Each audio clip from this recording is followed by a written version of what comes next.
Bismillahirrahmanirrahim. Dear students, Assalamu alaikum. My name is Salman Ahmed. I am subject specialist in chemistry at KPS and Inter College, Sahiwal. I welcome you all to the online lectures. So, let's start our today's lecture. Bismillahirrahmanirrahim. Chemistry class 9 इसका chapter number है हमारे पास 5 physical states of matter. Lesson number है 6 boiling point and it's factors, जिसको हमने आज discuss करना है। तो अपना मेन आर्टिकल स्टार्ट करने से पहले हम थोड़ा सा इंट्रोडक्शन देखते हैं, उसमें कुछ टर्म्स देखते हैं ताकि हमारे लिए इस आर्टिकल को समझना मज़ीद आसान हो जाए। उसके लिए हम कुछ चीज़ें देखते हैं, नोट करते हैं। सबसे पहले हम देखते हैं लिक्विड स्टेट। लिक्विड स्टेट कौन सी स्टेट होती है मैटर की, जिसके अंदर डेफिनेट शेप नहीं होती जिसकी, लेकिन डेफिनेट वॉल्यूम होता है। लिक्विड स्टेट वो स्टेट है जिसको हम माया हालत भी बोलते हैं मैटर की, जिसके अंदर कोई डेफिनेट शेप नहीं होती। मतलब हम जिस भी कंटेनर के अंदर, किसी बर्तन के अंदर हम ऐड करते हैं लिक्विड को, फॉर एग्जांपल वाटर को, तो उसी जैसी वो शेप अख्तियार कर लेता है। इसके बाद अगर हम बात करें काइनेटिक एनर्जी की, काइनेटिक एनर्जी जो हमारे पास डिफरेंट मॉलिक्यूल्स हैं किसी भी लिक्विड के अंदर, उनकी डिफरेंट काइनेटिक एनर्जी होती है। कुछ की काइनेटिक एनर्जी ज्यादा, कुछ की काइनेटिक एनर्जी कम, और कुछ की kinetic energy medium in between होती है, ना बहुत कम ना बहुत ज्यादा। तो इसलिए हम इसको बोलते हैं average kinetic energy. Average kinetic energy क्या है कि कुछ मॉलिक्यूल्स जो हैं वो ज्यादा तेजी से एक दूसरे के साथ कोलाइड करते हैं, मूव करते हैं। कुछ की एवरेज काइनेटिक एनर्जी कम होती है हमारे पास। इसके हम एक एग्जांपल देखते हैं कि फॉर एग्जांपल अगर हमारे पास हम एक ग्लास या एक प्लेट में वाटर लेते हैं, कुछ देर के बाद हम देखेंगे, जब हम उसको धूप में रखते हैं, कुछ देर के बाद हम देखेंगे कि उसमें से कुछ वाटर के मॉलिक्यूल्स जो हैं वो इवेपोरेट हो गए। मतलब कुछ वाटर हमारे पास, कुछ पानी कम हो गया है। अब जो पानी कम हुआ है और जो इवेपोरेट हो गया है वो किस बुनियाद पर, वो इसी वजह से कि कुछ वाटर के मॉलिक्यूल्स की एवरेज काइनेटिक एनर्जी हमारे पास क्या होती है, ज्यादा, और कुछ की एवरेज काइनेटिक एनर्जी हमारे पास क्या होती है, कम होती है। इसीलिए वो क्या करते हैं, उसकी लिक्विड को छोड़कर, सरफेस एरिया को छोड़ के इवेपोरेट हो जाते हैं। इसके बाद वेपर प्रेशर है, जो आप लास्ट टाइम पढ़ चुके हैं पहले। वेपर प्रेशर क्या होता है? वेपर प्रेशर होता है जो वेपर्स बिल्ड करते हैं किसी भी लिक्विड के ऊपर, उसको आप बोलते हो वेपर प्रेशर। उसको आप बोलते हो वेपर प्रेशर। वेपर प्रेशर हमेशा हम जो क्लोज कंटेनर होता है उसके अंदर हम वेपर प्रेशर स्टडी करते हैं, क्योंकि अगर ओपन कंटेनर है हमारे पास तो हम उसके अंदर वेपराइज तो होंगे मॉलिक्यूल, वेपर्स तो बनेंगे, लेकिन वेपर प्रेशर बिल्ड नहीं होगा क्योंकि वो कंटेनर ओपन होगा, उसके ऊपर कोई ढक्कन वगैरह या लिड वगैरह नहीं होगा। तो वेपर प्रेशर के लिए हम क्या यूज करते हैं, क्लोज कंटेनर यूज करते हैं, तब जाके हम वेपर प्रेशर को स्टडी कर सकते हैं। तो ये थोड़ा सा इंट्रोडक्शन था ताकि हमारे लिए आज का जो हमारा नया एक आर्टिकल है बॉइलिंग पॉइंट, उसको समझना थोड़ा सा हमारे लिए इजी हो जाए, ताकि हम आसानी से उसको अंडरस्टैंड कर सकें। क्योंकि ये आर्टिकल इंपॉर्टेंट है for long question, for short question and as well as MCQs. मतलब इसमें से ये ओवरऑल लॉन्ग क्वेश्चन के तौर पर भी आ सकता है कि right a detail note on boiling point, या फिर right a detail note on factors of boiling point, या फिर what is boiling point short question. और इसी तरीके से अलग अलग करके इसके शॉर्ट क्वेश्चन पूछ सकता है इसके फैक्टर्स के, और इसमें से एमसीक्यूज भी कुछ बिल्ड करेगा जो हम साथ साथ डिस्कस करेंगे। तो चलते हैं अपने आर्टिकल के ऊपर। सबसे पहले जो है हमारे पास बॉइलिंग पॉइंट। अब बॉइलिंग पॉइंट क्या है, जो अभी हमने स्टडी किया सारा कुछ, उसी को हम थोड़ा सा दोबारा रिकॉल करते हैं, दोबारा रिवाइज करते हैं। When a liquid is heated it's molecules gain energy. जब हम किसी भी लिक्विड को हीट करते हैं तो उसके मॉलिक्यूल्स की एनर्जी जो है वो क्या हो जाती है, इंक्रीज हो जाती है। The number of molecules which have more than average kinetic energy increases. कहता ऐसे मॉलिक्यूल्स जिनकी एवरेज काइनेटिक एनर्जी ज्यादा है उनकी तादाद में इजाफा होने लगता है, क्योंकि हम उसको टेम्परेचर प्रोवाइड कर रहे हैं, हम उसको हीट प्रोवाइड कर रहे हैं, जिससे उसके मॉलिक्यूल्स की एनर्जी में क्या हो रहा है, इजाफा हो रहा है। More and more molecules become energetic enough to overcome the intermolecular forces। कहता है ज्यादा से ज्यादा मॉलिक्यूल्स की एनर्जी बढ़ती जाएगी, इतनी बढ़ जाएगी कि वो इंटरमोलिकुलर फोर्सेस को क्या कर देंगे, ओवरकम कर देंगे। इंटरमोलिकुलर फोर्सेस उनके अंदर वीक होती जाएंगी। Due to this rate of vaporation increases, इसी वजह से उसका रेट ऑफ वेपोरेशन क्या हो जाएगा, इंक्रीज हो जाएगा। That results in increase of vapour pressure. अगर रेट ऑफ इवेपोरेशन इंक्रीज कर रहा है तो डेफिनेटली उसका रेट ऑफ वेपर प्रेशर भी क्या करेगा, इंक्रीज करेगा। कब तक, अंटिल अ स्टेज रीच, यहां तक कि एक ऐसी हालत पहुंच जाएगी where the vapour pressure of a liquid becomes equal to atmospheric pressure, कि मतलब उसका जो वेपर प्रेशर है वो किसके बराबर हो जाएगा, एक्सटर्नल एटमॉस्फेरिक प्रेशर के बराबर हो जाएगा। Then at this stage the liquid starts boiling, उस स्टेज के ऊपर जो लिक्विड है वो बॉइल करना स्टार्ट कर देगा। दोबारा देखते हैं, किसी भी लिक्विड को जब आप हीट करते हो, हमें पता है लिक्विड स्टेट के अंदर, लिक्विड मैटर की वो स्टेट है जिसके अंदर मॉलिक्यूल्स के अंदर स्ट्रॉन्ग इंटरमोलिकुलर फोर्सेस होती हैं गैसेस की निस्बत, और इसके मॉलिक्यूल्स एक दूसरे के साथ अटैच होते हैं, लेकिन ये साथ साथ मूव भी कर रहे होते हैं। इनकी एवरेज काइनेटिक एनर्जी भी होती है। कुछ मॉलिक्यूल्स की एवरेज काइनेटिक एनर्जी कम होती है, कुछ की एवरेज काइनेटिक एनर्जी ज्यादा होती है। अब इनको हम ओवरऑल बोल देते हैं एवरेज काइनेटिक एनर्जी। अब कहते हैं जिन मॉलिक्यूल्स की काइनेटिक एनर्जी कम है, जब हम इनको हीट करेंगे, टेम्परेचर प्रोवाइड करेंगे, तो उन मॉलिक्यूल्स की एनर्जी में भी इजाफा होना शुरू हो जाएगा। मतलब उन मॉलिक्यूल्स की तादाद में इजाफा होना शुरू हो जाएगा जिनकी एवरेज काइनेटिक एनर्जी ज्यादा है। हम जितनी एनर्जी प्रोवाइड करते जाएंगे, टेम्परेचर प्रोवाइड करेंगे, हीट बढ़ाते जाएंगे, उतनी ही उन मॉलिक्यूल्स की तादाद में इजाफा होना शुरू हो जाएगा। और जितना उसमें इजाफा होगा, उनकी दरमियान जो आपस में इंटरमॉलिकुलर फोर्सेस है वो उतनी ही वीक होती जाएंगी, और उतना ही रेट ऑफ इवेपोरेशन इंक्रीज करेगा। मतलब जब मॉलिक्यूल्स की एनर्जी इतनी ज्यादा बढ़ जाएगी तो वो उस लिक्विड को छोड़ के वेपर्स में इवेपोरेट होके वेपर्स में कन्वर्ट हो जाएंगे, और जितनी तादाद में वो ऊपर जाएंगे इवेपोरेट होके वेपर्स के अंदर, उतना ही रेट ऑफ इवेपोरेशन इंक्रीज करता जाएगा। और कहता है एक टाइम आएगा जब ये जो वेपर प्रेशर है इतना ज्यादा बिल्ड हो जाएगा, इतना ज्यादा बढ़ जाएगा कि ये किसके बराबर हो जाएगा, एक्सटर्नल एटमॉस्फेरिक प्रेशर के बराबर हो जाएगा। जब ये ऐसी स्टेज आ जाएगी, देन वो कोई भी जो लिक्विड है वो बॉईल करना स्टार्ट कर देगा, शुरू हो जाएगा बॉईल करना। ये था बॉइलिंग पॉइंट के, बॉइलिंग पॉइंट है क्या, कैसे बॉइलिंग पॉइंट तक कोई भी लिक्विड पहुंचता है। इसके बाद हम इसकी डेफिनेशन देखते हैं। तो डेफिनेशन आप बताओगे, ये शॉर्ट क्वेश्चन भी पूछ सकते हैं कि define boiling point. Boiling point is defined as the temperature at which the vapor pressure of a liquid becomes equal to the atmospheric pressure or any external atmospheric pressure। मतलब boiling point क्या है, कहता है एक ऐसा point जिसके ऊपर एक ऐसा टेम्परेचर का पॉइंट, एक ऐसे टेम्परेचर का पॉइंट जिसके ऊपर जो वेपर प्रेशर है किसी भी लिक्विड का वो किसके बराबर हो जाए, एक्सटर्नल एटमॉस्फेरिक प्रेशर या एटमॉस्फेरिक प्रेशर के बराबर हो जाए, उस पॉइंट को आप बोलते हो बॉइलिंग पॉइंट, जहां पर लिक्विड बॉइल करना शुरू कर देगा। तो ये इसकी डेफिनेशन शॉर्ट क्वेश्चन में पूछ सकते हैं, और ये ओवरऑल लॉन्ग क्वेश्चन में पूछ सकते हैं कि right a detail note on boiling point. ठीक, ये इसकी डेफिनेशन थी बॉइलिंग पॉइंट की। नेक्स्ट हम देखते हैं वेपर प्रेशर और बॉइलिंग पॉइंट के दरमियान कि वेपर प्रेशर और बॉइलिंग पॉइंट में क्या रिलेशन है। हम यहां से एग्जांपल लेते हैं, 3 डिफरेंट हम लेते हैं कंपाउंड्स, एक डाइथाइल ईथर, एक इथाइल अल्कोहल और एक वाटर लेंगे।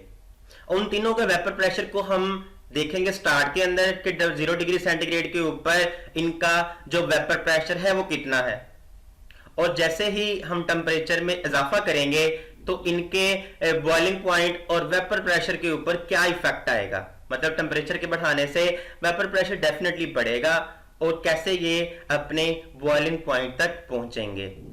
ठीक है, तो यही हम यहां से स्टडी करते हैं कि the vapour pressure of diethyl ether, ethyl alcohol and water increases with increase of temperature.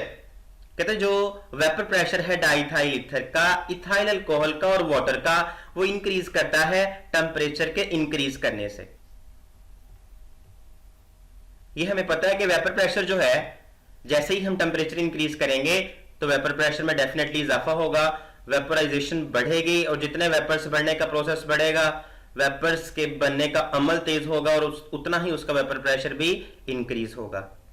Eight 0 degree centigrade the vapor pressure of diethyl ether is 200 millimeter of mercury, of ethyl alcohol 25 millimeter of mercury, while that of water is about 5 millimeter of mercury। अब वो 0 degree centigrade पे बता रहा है कि diethyl ether का कितना है हमारे पास वेपर प्रेशर 200, इथाइल अल्कोहल का 25 और वाटर का कितना है 5। ये है 0 डिग्री सेंटीग्रेड, भी हमने टेम्परेचर देना इनको स्टार्ट नहीं किया, ठीक है। अब इसमें डिफरेंस क्यों है 0 डिग्री सेंटीग्रेड पे इन तीनों का जो वेपर प्रेशर है वो सेम क्यों नहीं है? कहता जो हमारे पास डाइथाइल ईथर है इसका है 200, मतलब इसके वेपर्स 0 डिग्री सेंटीग्रेड पे भी बन रहे हैं। इसके अंदर इंटरमॉलिक्यूलर फोर्सेस स्ट्रॉन्ग नहीं होती, वीक इंटरमॉलिक्यूलर फोर्सेस होती हैं और ये नॉन पोलर है। अगर हम देखें इथाइल अल्कोहल तो उसका है 25, ये पोलर मॉलिक्यूल है, इसके अंदर कुछ इंटरमॉलिक्यूलर फोर्सेस प्रेजेंट होती हैं। अगर हम देखें वाटर उसका सबसे कम क्यों है, तो इसके अंदर स्ट्रॉन्ग इंटरमॉलिक्यूलर फोर्सेस प्रेजेंट होती हैं, इसलिए इसका जो वेपर प्रेशर है 0 डिग्री सेंटीग्रेड पर वो ईथर और अल्कोहल की निस्बत कम है। व्हेन, आगे देखते हैं, when they are heated vapour pressure of diethyl ether increases rapidly.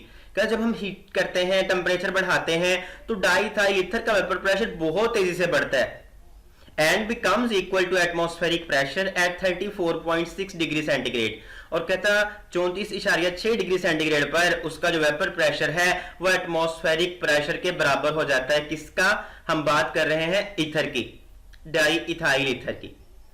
Y vapour pressure of water increases slowly because intermolecular forces of water are stronger। तो वही बात जो भी हमने पहले की थी कि पानी के अंदर, वाटर के मॉलिक्यूल्स के अंदर स्ट्रॉन्ग इंटरमॉलिक्यूलर फोर्सेस प्रेजेंट होती हैं, और ये पोलर मॉलिक्यूल है, इसके मॉलिक्यूल्स की आपस में स्ट्रॉन्ग हाइड्रोजन बॉन्डिंग भी प्रेजेंट होती है, जिसको ब्रेक करना डिफिकल्ट है, उसको ब्रेक करने के लिए एनर्जी ज्यादा रिक्वायर है, इसीलिए इसका जो वेपर प्रेशर है वो आहिस्ता आहिस्ता इंक्रीज करेगा, टेम्परेचर बढ़ाने पे इंक्रीज करेगा। जब टेम्परेचर बहुत ज्यादा बढ़ाएंगे तब इसका वेपर प्रेशर मैक्सिमम इंक्रीज करेगा।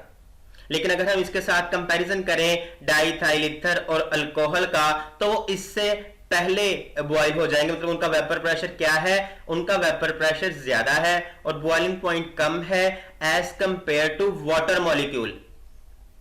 इसी चीज को हम एक ग्राफ के जरिए भी एक्सप्लेन करते हैं, अंडरस्टैंड करते हैं। अब इस ग्राफ के अंदर टेम्परेचर है हमारे पास एक्स एक्सिस पे और वेपर प्रेशर है हमारे पास वाई एक्सिस पे। अब इसके अंदर हम तीन चीजें ले रहे हैं, एक डाइथाइल ईथर, सेकंड अल्कोहल और थर्ड वाटर। अब टेम्परेचर इधर बढ़ रहा है एक्स एक्सिस पे 20, 40, 60, 80 और 100 डिग्री सेंटीग्रेड तक। अगर जैसे टेम्परेचर इंक्रीज करना स्टार्ट करते हैं तो वेपर प्रेशर बहुत जल्दी से इंक्रीज करता है ईथर का। हमने कहा था कि 0 डिग्री सेंटीग्रेड पर सबसे ज्यादा जो वेपर प्रेशर है वो ईथर का है, ठीक है, और उसके बाद अल्कोहल का, और सबसे कम है 0 डिग्री सेंटीग्रेड पे वाटर का।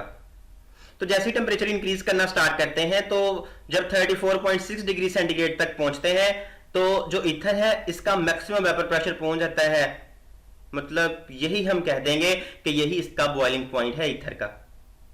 इसके बाद अगर हम देखें अल्कोहल, तो वो आहिस्ता आहिस्ता इंक्रीज कर रहा है। हमारे पास एक पॉइंट आता है 78 डिग्री सेंटीग्रेड, जब अल्कोहल का वेपर प्रेशर मैक्सिमम हो जाता है, हम बोलते हैं कि ये इसका बॉइलिंग पॉइंट है 78 डिग्री सेंटीग्रेड। इसी तरीके से जो वाटर है इसका स्टार्ट में अगर हम वेपर प्रेशर देखें तो बहुत कम है, लेकिन with the passage of time Aahista Aahista इसका जो वेपर प्रेशर है वो इंक्रीज कर रहा है और 100 डिग्री सेंटीग्रेड पर जाकर वो मैक्सिमम अटेन कर लेता है 760। उस पॉइंट को, उस 100 डिग्री सेंटीग्रेड को आप बोलते हो कि ये है बॉइलिंग पॉइंट किसका? हमारे पास वाटर का। हमने पहले भी देखा, अगेन देखते हैं कि ये ईथर का कम क्यों है, अल्कोहल का ज्यादा और वाटर का उससे ज्यादा क्यों है। तो ये इसके दरमियान इसके अंदर पाई जाने वाली इंटरमोलिकुलर फोर्सेस के बुनियाद पर भी आप कह सकते हो कि ईथर नॉन पोलर है, इंटरमोलिकुलर फोर्सेस बहुत वीक है। अल्कोहल पोलर है, इसके अंदर स्ट्रॉन्ग मोलिकुलर फोर्सेस हैं, और जो वाटर है इसमें बहुत स्ट्रॉन्ग इंटरमोलिकुलर फोर्सेस हैं, और इसके अंदर स्ट्रॉन्ग हाइड्रोजन बॉन्डिंग भी प्रेजेंट है। इसलिए इसका बॉइलिंग पॉइंट हमारे पास क्या है, ज्यादा है as compare to alcohol and ether. ठीक है, तो ये पॉइंट हम मजीद आगे जाके भी इलैबोरेट करेंगे। यहां से एमसीक्यूज भी पूछ सकता है the boiling point of diethyl ether is, तो आप बताओगे 34.6 degree centigrade. The boiling point of alcohol is 78 degree centigrade. The boiling point of water is 100 degree centigrade. तो इस तरीके से यहां से आप इसको ऐसे स्टडी करेंगे कि अगर यहां से कोई एमसीक्यूज बिल्ड होता है तो आप उसका भी आसानी से आंसर कर सको।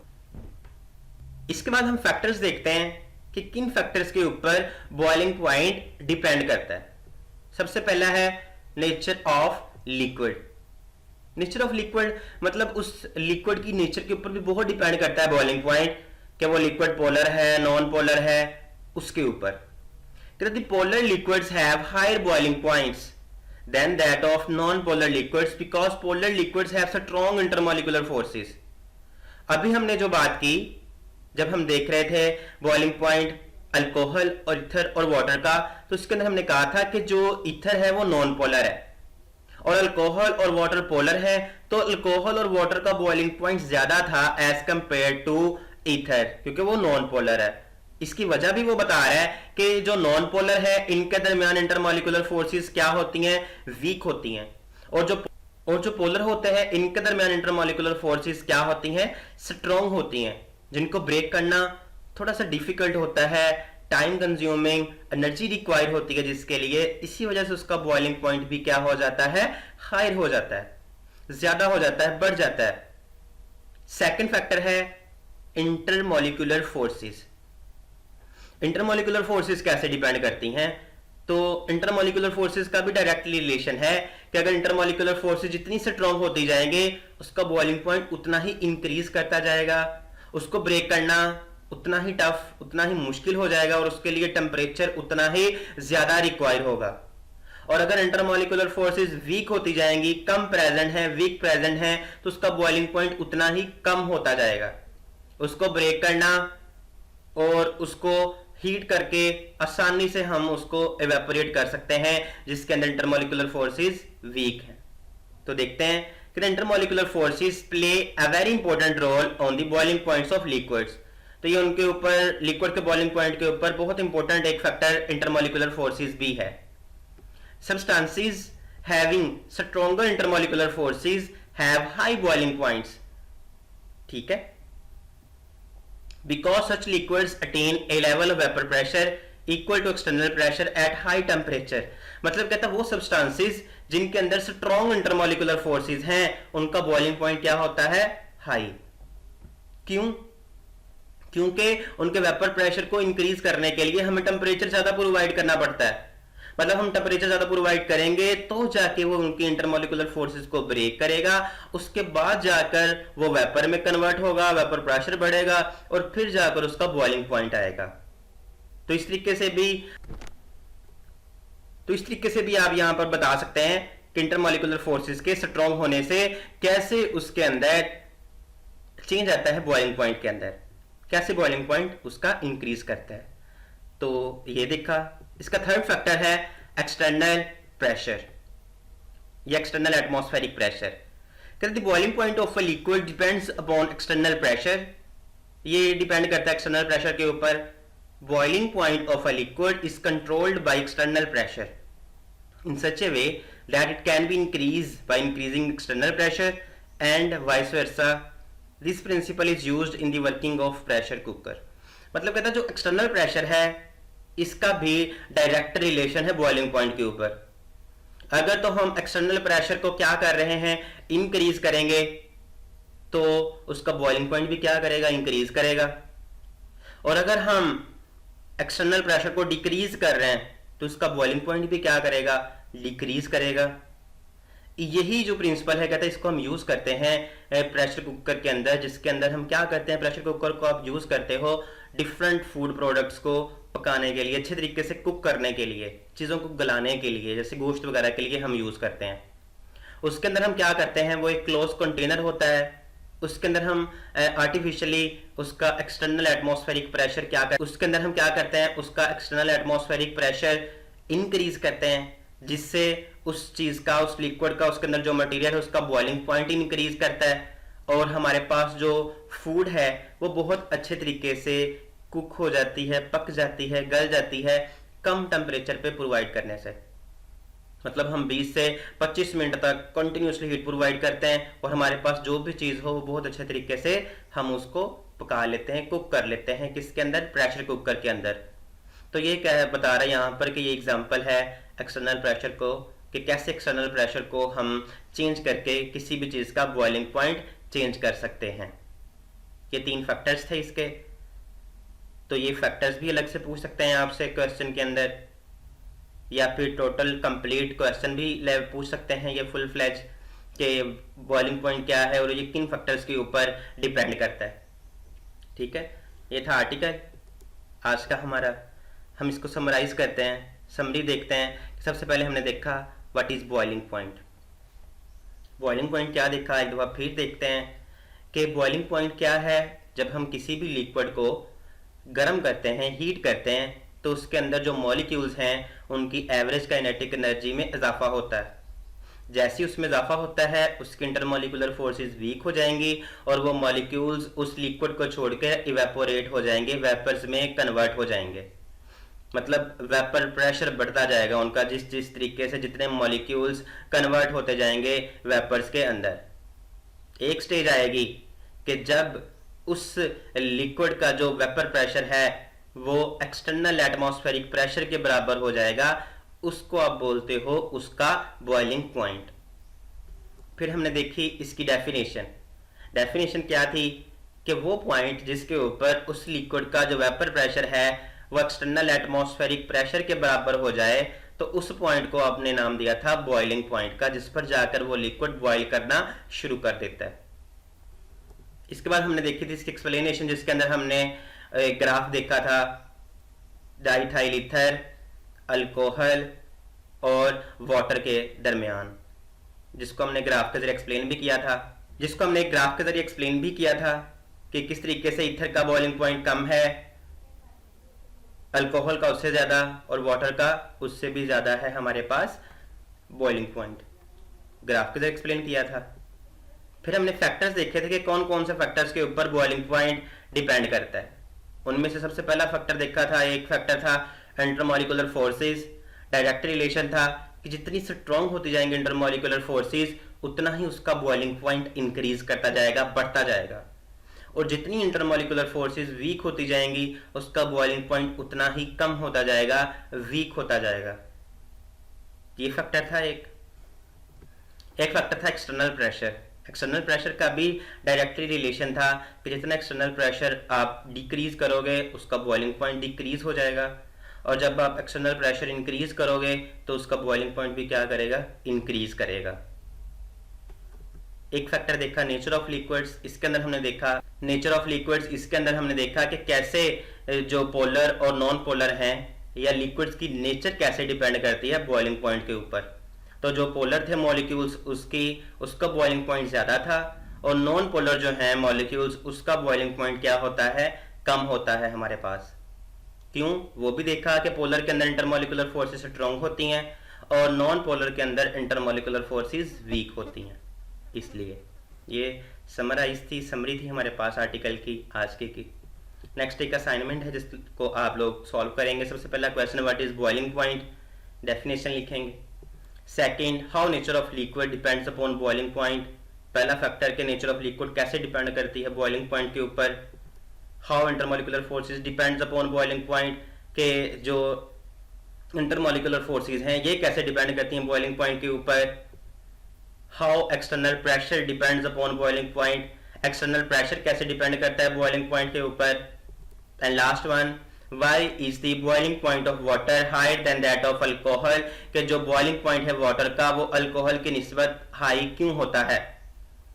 तो इसके अंदर आप ये भी लिख सकते हैं लास्ट क्वेश्चन के अंदर कि वाटर के अंदर strong intermolecular forces and strong hydrogen bonding present होती है, जिसकी वजह से इसका बॉइलिंग पॉइंट जो है वो अल्कोहल की निस्बत क्या होता है, ज्यादा होता है, क्योंकि इसके अंदर जो इंटरमोलिकुलर फोर्सेज और हाइड्रोजन बॉन्डिंग है उसको ब्रेक करने के लिए हमें ज्यादा टेम्परेचर और ज्यादा एनर्जी रिक्वायर होती है। तो ये था हमारे पास आज का आर्टिकल। अल्लाह हाफिज, सी यू अगेन।